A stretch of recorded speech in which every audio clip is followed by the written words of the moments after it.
Militer Amerika Serikat melakukan langkah ekstrim dengan menangkap Presiden Venezuela Nicolas Maduro untuk diadili di New York.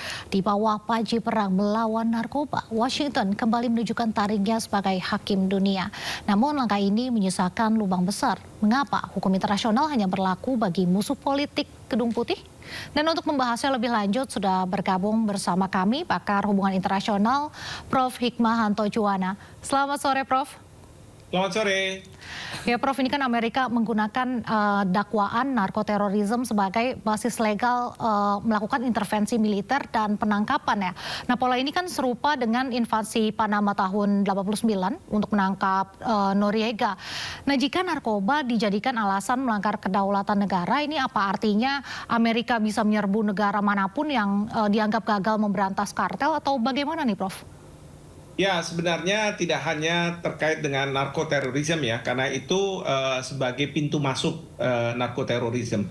Yang menjadi esensi adalah masalah minyak, lalu kemudian juga ada masalah yang berkaitan dengan regime change, perubahan rezim, karena dianggap Maduro tidak bisa bekerja sama dengan Amerika Serikat. Dan yang penting juga adalah penegasan terkait dengan Monroe Doctrine. Inti dari Monroe Doctrine ini adalah ya, kalau kawasanku di Western Hemisphere atau di benua Amerika adalah wilayahku, kawasanku. Misalnya negara-negara lain seperti Cina, mungkin Iran, dan kemudian Rusia itu tidak boleh masuk di situ.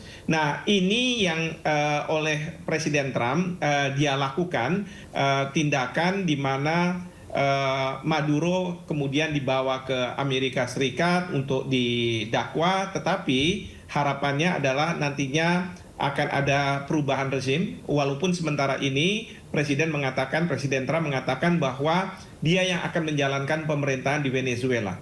Dia itu maksudnya adalah Amerika Serikat dan didelegasikan ke Menteri Luar Negeri dan Menteri Pertahanan dan Panglima tentara di Amerika Serikat. Nah, jadi ini sebagai pintu masuk ya untuk mengatakan bahwa harus ada perubahan rezim dan diberlakukannya Monroe Doctrine.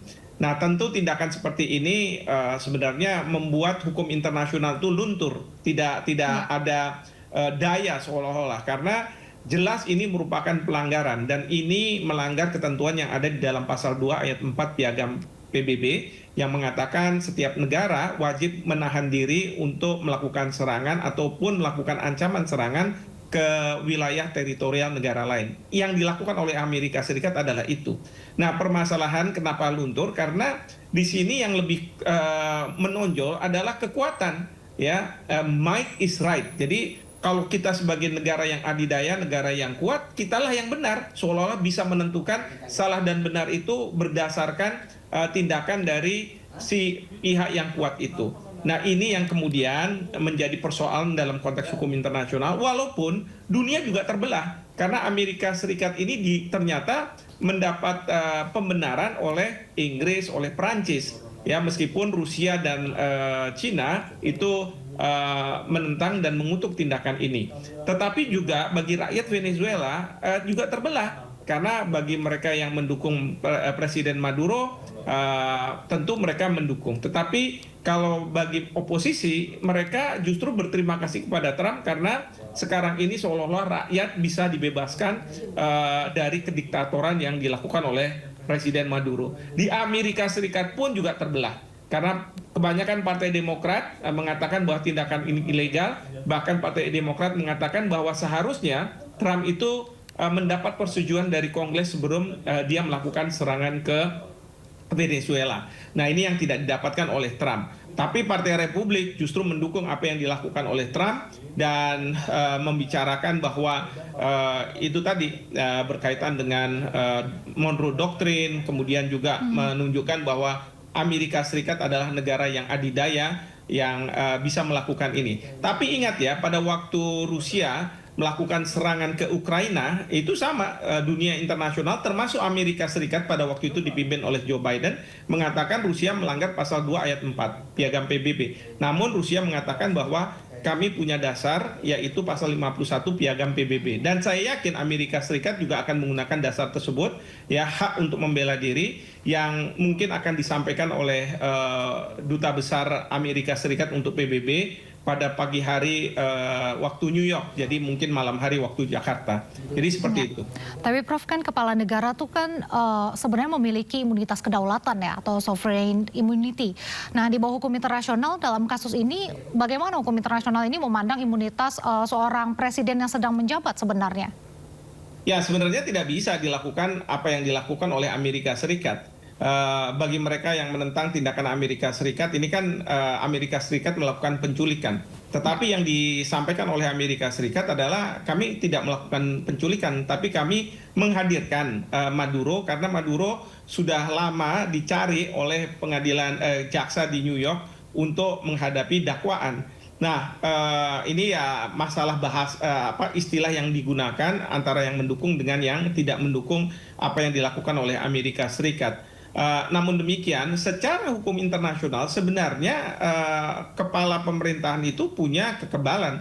Bahkan ketika sekarang diadili di New York, dia bisa mengatakan bahwa saya tidak bisa diadili di negara Anda karena saya memiliki kekebalan. Nah, jadi seperti itu yang terjadi pada saat sekarang ini. Nah, ini yang namun demikian, kalau sudah negara besar seperti Amerika Serikat, ini semua ya yang namanya hukum internasional bisa diabaikan begitu saja. Mereka yang penting adalah saya mau mendakwa Maduro ini. Kira-kira seperti itu. Baik, Prof. Hikmahanto dan juga pemirsa, ini pemerintah Indonesia buka suara atas penangkapan Presiden Venezuela Nicolas Maduro. Dalam pernyataannya, Indonesia kembali mengingatkan pentingnya dialog dalam atasi konflik bukan dengan kekerasan.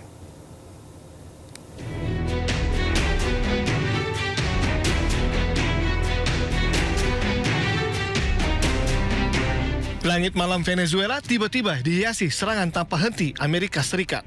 AS membombardir sejumlah titik di Venezuela. Tak lama, Presiden Venezuela Nicolas Maduro dan istrinya Cilia Flores ditangkap pasukan elit Amerika Serikat. Maduro diculik oleh Delta Force dalam operasi bernama Absolute Resolve. Tiba di New York, Amerika Serikat, Maduro langsung ditahan di Metropolitan Detention Center atau yang dikenal dengan sebutan sebagai neraka di bumi. Rencananya Maduro akan disidang Senin 5 Januari jam 12 siang waktu Amerika Serikat. Usai penangkapan Maduro, Presiden AS Donald Trump menegaskan pemerintah Venezuela sementara akan berada di bawah komando Amerika Serikat. We're going to run the country until such time as we can do a safe, proper, and judicious transition. So we don't want to be involved with having somebody else get in and we have the same situation that we had for the last long period of years. So we are going to run the country until such time as we can do a safe, proper, and judicious transition. And it has to be judicious, because that's what we're all about. Aksi ini menuai kecaman dari masyarakat internasional. Unjuk rasa pun digelar oleh warga Caracas, Venezuela. Sejumlah pimpinan negara pun ramai-ramai menyampaikan keprihatinannya. Presiden Kuba, Miguel Diaz-Canel, dengan tegas mengutuk serangan AS ke Venezuela.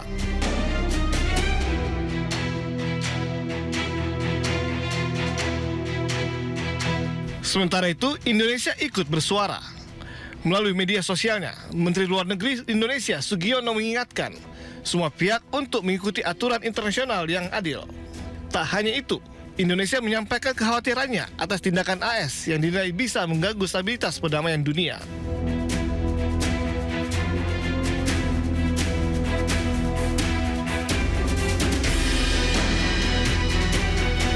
Serangan AS ke Venezuela merusak sejumlah fasilitas militer. Salah satunya adalah Pangkalan Udara La Carlota di negara bagian Miranda. Total ada 150 pesawat menyerang instalasi militer, bandara, pelabuhan, serta rumah persembunyian Presiden Maduro. Akibat serangan ini, sedikitnya 40 orang yang sebagian besar merupakan pengawal Presiden Maduro tewas. Ya, Prof. Hikmahanto, ini kan Menlu Sugiono sudah memberikan pernyataan ya bahwa semua pihak harus mengikuti aturan internasional yang ada dan juga Indonesia khawatir atas tindakan Amerika yang dinilai bisa mengganggu stabilitas dan perdamaian dunia. Ini apakah sikap Indonesia saat ini sudah benar dan bagaimana seharusnya sikap Indonesia? Saya apresiasi ya, dan menurut saya sikap Indonesia ini sudah tepat. Ini berbeda ketika Rusia melakukan serangan ke Kiev gitu, ke Ukraina, karena pada waktu itu seolah-olah Indonesia berada di belakang Ukraina dengan mengutuk tindakan yang dilakukan oleh Rusia. Kalau yang saat sekarang ini kita merujuk pada pasal 2 ayat 3 Piagam PBB, di mana dalam ketentuannya disebutkan bahwa kalau ada negara yang bersengketa, maka negara harus menyelesaikan secara damai sedemikian rupa sehingga tidak akan mengancam perdamaian dan keamanan internasional. Jadi ini yang dilakukan oleh Indonesia. Kita minta supaya dilakukannya deeskalasi perang ini dan kemudian para pihak menahan diri untuk tidak melakukan serangan balasan dan lain sebagainya. Nah, jadi itu yang pertama yang saya apresiasi. Yang kedua, juga perlu diapresiasi bahwa Indonesia mengatakan bahwa tindakan Amerika Serikat ini, walaupun tidak disebut Amerika Serikat, tetapi ini harus dihentikan. Jadi tidak boleh menjadi presiden. Karena kita tahu Presiden Trump sudah mengatakan bahwa setelah Venezuela mungkin akan ada Kuba, akan ada Kolombia yang akan dilakukan sama seperti Venezuela. Sekali lagi, ini akan merusak stabilitas perdamaian dunia. Yang kita khawatirkan apabila Rusia ataupun Cina yang saat ini masih mengecam itu terlibat di dalam perang ini. Dan ini kalau misalnya mereka sudah terlibat dan negara-negara lain akan masuk juga, berarti apa? Dunia akan mendekati perang dunia ketiga, dan ini yang tentu kita tidak inginkan. Tetapi dengan apa yang disampaikan oleh pemerintah terkait dengan apa yang terjadi di Venezuela, ini memberikan kesempatan kepada presiden kita Pak Prabowo untuk melakukan shuttle diplomacy. Ya, artinya beliau akan menjadi mediator, peace broker, agar negara-negara ini mau untuk tidak melakukan misalnya serangan balasan, tetapi justru melakukan deeskalasi terhadap kekerasan yang terjadi. Jadi sekali lagi saya apresiasi posisi pemerintah Indonesia. Baik, terima kasih Prof. Hikmahanto Juwana, pakar hukum internasional, sudah bergabung bersama kami di Studio Sore. Sehat selalu, Pak.